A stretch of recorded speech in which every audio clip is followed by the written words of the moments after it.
নমরুদ বলে ইব্রাহিমের রশি দিয়ে বাঁধো, আগুনে ফেলো। বিশাল আগুনের কুণ্ডলি করে সৈয়দনা ইব্রাহিমকে আগুনের কুণ্ডলির মধ্যে ফেলা হলো। হাতে পায়ে বড় বড় মোটা মোটা রশি দিয়ে বাঁধা সৈয়দনা ইব্রাহিমকে আগুনের কুণ্ডলির মধ্যে ফালায়।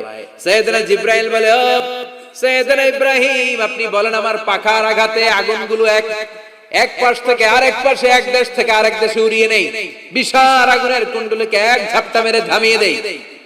সৈয়দনা ইব্রাহিম বলে কোনো দরকার নাই, কারণ আগুনের মালিক আমার সাথে আছে। রাডাই, I don't need your help, আমার কোনো সাহায্যের দরকার নাই, কারণ আগুনের যে রব সে আল্লাহ সবকিছু দেখে কি দেখে না। বিশাল বড় মোটা মোটা রশি দিয়ে সৈয়দনা ইব্রাহিমের হাত আর পা বেঁধে আগুনের মধ্যে ফেলে দেয়া হলো। মুহূর্তের মধ্যে আগুনগুলো দাউ দাউ করে জ্বলতে শুরু করলো।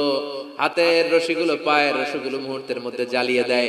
বিশাল বড় বড় তক্তা জ্বালিয়ে দেয়, লাকড়ি জ্বালিয়ে দেয়, কিন্তু সৈয়দনা ইব্রাহিমের একটা পশমও জ্বালায় না।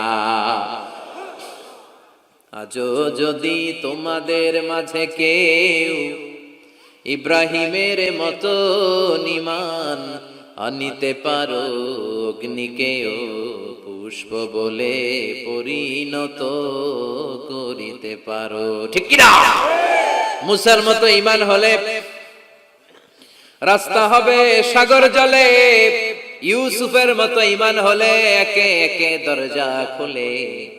নবী ইব্রাহিমের মতন ঈমান যদি আজও থাকে বিদ্যমান, অগ্নিকুণ্ডে দেখতে পাবে খুবসুরত এক ফুল বাগান। সুবহানাল্লাহ পড়ে।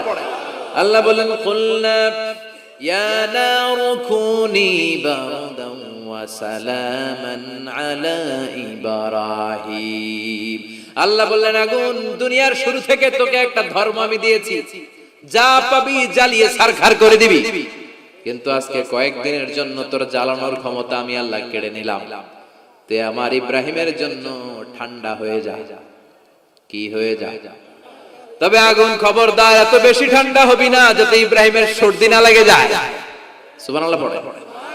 আগুন বলে, আল্লাহ বললা ঠান্ডা হ, আবার বললেন বেশি ঠান্ডা হবি না যাতে সর্দি না লেগে যায়। আমি কি করব? আল্লাহ কয়, বারদাউ ওয়া সালামান আলা ইব্রাহিম।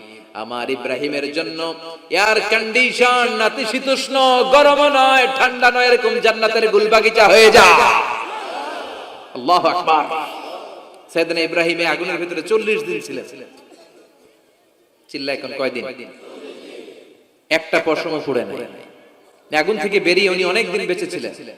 শেষকালে নাতি পুতিদের সাথে যখন গল্প করতেন তখন বলতেন, নাতিরা, আমার জীবনের সবচেয়ে আরামদায়ক সময় কেটেছে নমরুদের আগুনের ভেতরে ওই 40 দিন।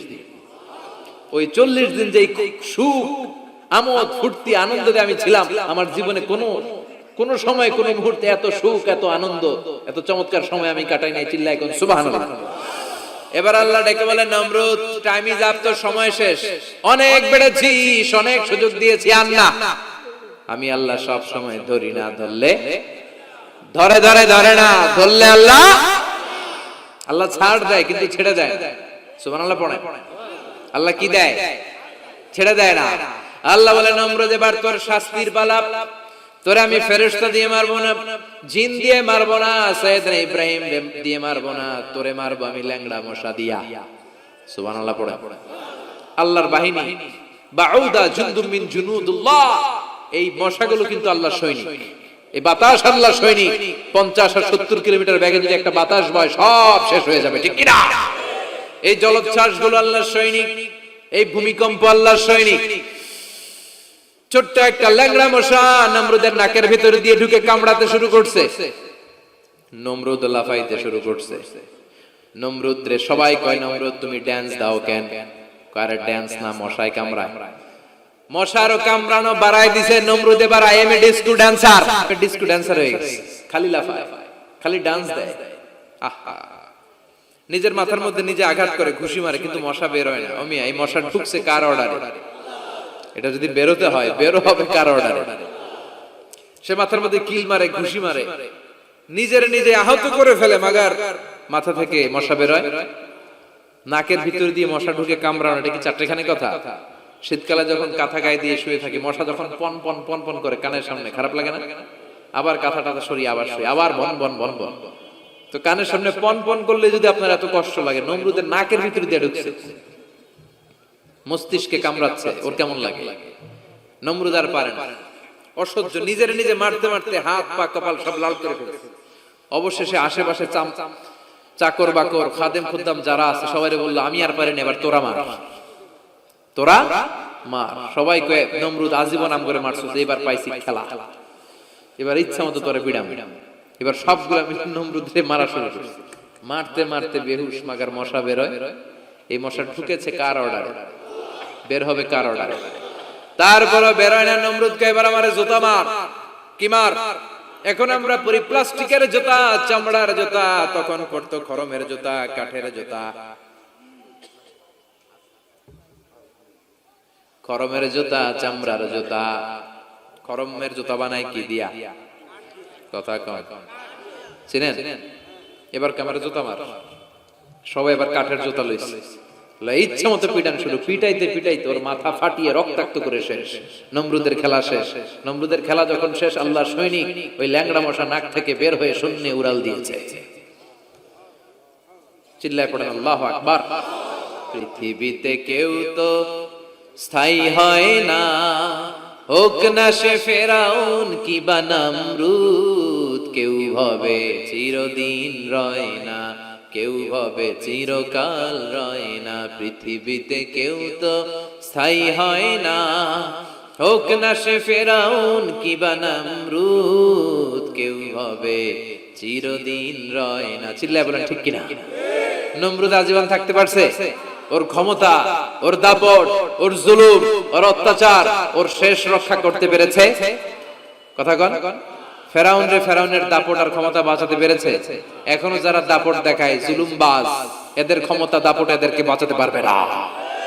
বাঁচানোর মালিক একজন, চিল্লায় বলো তিনি কে? এজন্য আল্লাহ ডেকে বলে, গোলাম ইব্রাহিমের জীবনেতে তোমাদের জন্য শিক্ষা আছে, শিক্ষা আছে ইব্রাহিমের জীবনের জন্য।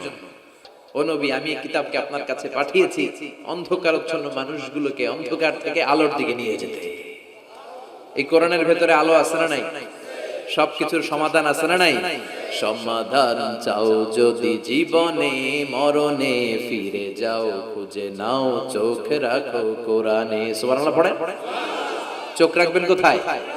নাকি মোবাইলে, না টিভিতে, না এটিএন বাংলার পর্দায়? আসিতেছে আগামী শুক্রবার রঙিন পর্দায়, চোখ রাখুন এটিএন বাংলায়। এটিএন বাংলায় চোখ রাখবেন? কই রাখবেন? সমাধান চাও যদি জীবনে, মরণে ফিরে যাও, খুঁজে নাও চোখ রাখো কোরআনে। ঠিক কি না? If you want the solution this dunya and akhirah, go back, have a look to the holy Quran. সুবহানাল্লাহ পড়েন। কি নবী আল্লাহ বানালেন, ওই নবীর নামে আল্লাহ একটা সূরা দিলেন।